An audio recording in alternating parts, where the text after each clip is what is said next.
Thanks for checking out another clip of the Cashflow Contractor. We'd love to have you as a part of our audience. Click subscribe wherever you get your podcasts.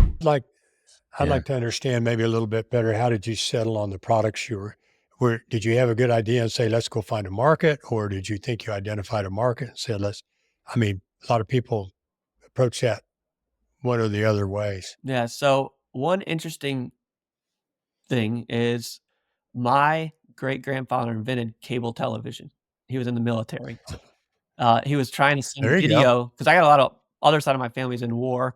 I've got a lot of hillbillies too. My last name's Hatfield, so my great uncle's Delaware Hatfield. So I'm a weird pot of gumbo from American culture.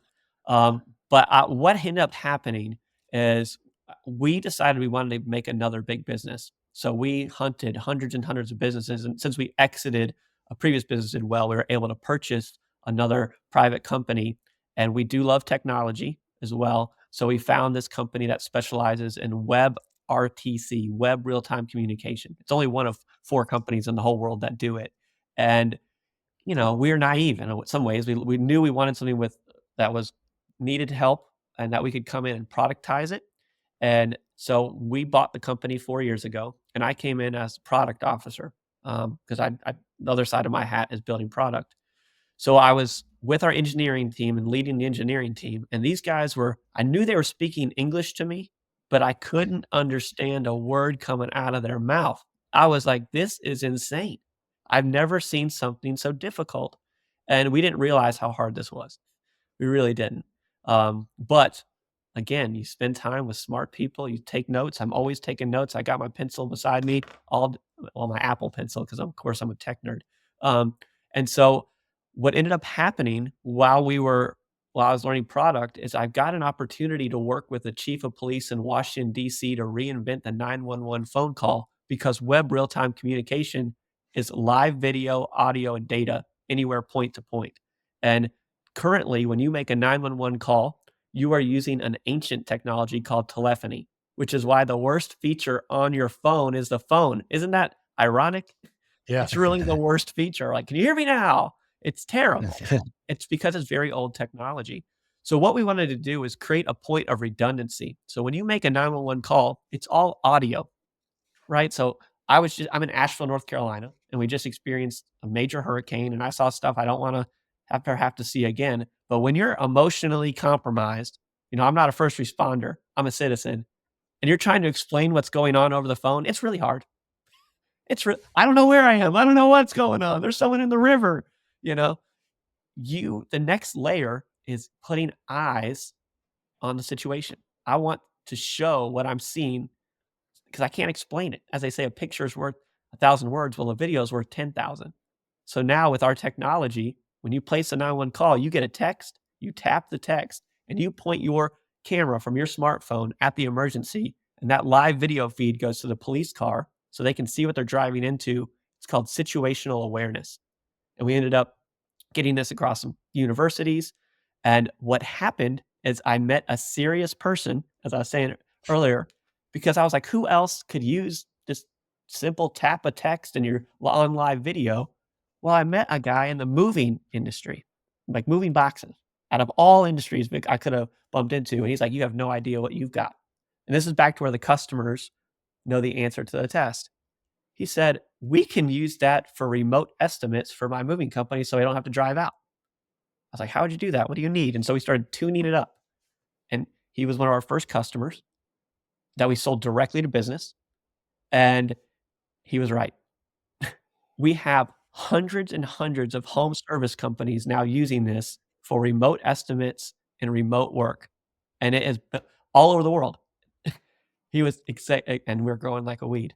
And we've been getting into more and more industries. I'm sure we're going to talk about it, but yeah, I didn't expect us to be here. But my roots bring you back to your roots, right? Like, okay, buy a power washer for a power washer. But they had a target market in mind when you bought them, right? You just didn't realize at all how big it was. No, I had no idea. And probably maybe still don't. Oh, right? No. I'm just thinking if you're on vacation in Finland, you can bid a moving job in Asheville. You can. And my home service guys have virtual assistants in the Philippines bidding on all kinds of stuff. There you go. Yeah. At any kind of hour. Yeah. And more come up. I mean, I was in front of a veterinary clinic this week, and they're going to use it in the clinic for, think about it, you got a bit large animals, like a horse. I'm not going to put my horse in my van, and trek it down to the vet. And if they got colic, you need to show that vet quick. So, I mean, it just keeps popping up over and over. The construction industry. I got this guy who he's the third largest solar farm builder in the country, and they're out in the middle of nowhere. And we had to come up with something where he can have his team take videos when there's issues on site that they can show the project manager, and the project manager can sub other supers or the subs or the customer why their budget or timeline is being affected. And it just, and there's more and more and more.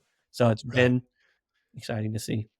Well, and I think that's one of the biggest applications. I was just, in prep for this, I was talking to a countertop contractor, and he has his guys go and do templates where they're measuring the kitchen space and, appliances and how far the cabinets come out, all these kinds of things, backsplash. And there's tricky circumstances, weird layouts that require just someone who's an expert. But you don't always have to send the expert out there. So what they do is they just jump on WhatsApp. But I want to hear from you what the problem is with that. What's the problem with jumping on FaceTime or WhatsApp with the employee, and why LiveSwitch is actually a better solution to that? I have no problem with anybody jumping on WhatsApp or FaceTime. I think if that's what you got, you take the tools you got and you use the tools you got. When I have a hand screwdriver, I can do a lot with that. But when someone came around with a power drill, I was like, okay, now we're cooking, right? WhatsApp was never meant or built for remote assistance. It was meant and built for you to have a one-to-one conversation, for, grandma to watch the kids blow out the candles, or you'd have a quick conversation, not as a remote assistance tool. And I can tell you exactly what we did differently. We did the exact opposite of what FaceTime and WhatsApp does. So if I am the top guy in countertops, as you were talking about, right? I'm the head countertop designer in an entire company. Instead of me having to drive around in my truck all day and spend all my time behind a windshield, which nobody likes to do, it's the least productive thing of your business day is sitting behind a car or truck. Okay. So now when this text link is sent out, there's no apps. We don't do apps. It slows everybody down. They tap it.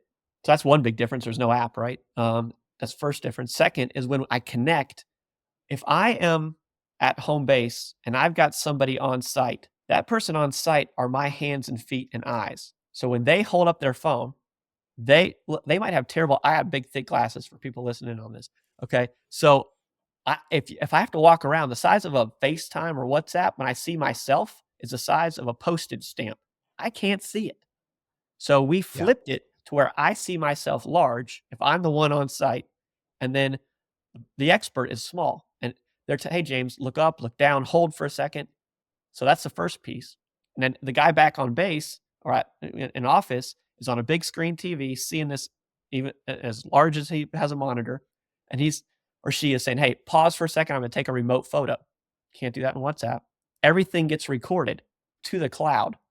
No scrolling through all the pictures of your kids and family to upload something to a Dropbox somewhere. Nobody likes to do that, right? So it'll just save in the cloud, allow me, the expert, to see, make that recommendation. Hey, guy, I understand you're trying to work around this sink. You're going to need a laser cut, blah, blah, blah. And then it'll drop in just fine, right? All the while, all of that recording goes into the cloud and can be shared for future training, right? Hey, we've already seen this before. Like we've logged that. Or it can be for other things, follow-up. The customer, you did the install, the customer is not happy with something. Rather than getting behind the wheel, they can see your face and you can, no, that's exactly how it's supposed to be, blah, blah, blah. Or yes, you're right, I'll send somebody out next week. Or a happy customer. What about a before and after? What about a video testimonial? It goes every part of nook and cranny of your business now that you have the right toolbox. Thanks for checking out a clip from the Cashflow Contractor. We have full episodes where we go deep on topics that help you grow a construction business that runs without you, so you can have less stress, more time, more money. Now, we've got other videos, other clips, but if you want to check out the full episode for this clip, you can click wherever our editor put it. It might be here, might be there, might be over my face, I don't know. But thank you for checking us out. We'd love to have you as a part of our audience. So subscribe or check out a full episode wherever you get podcasts.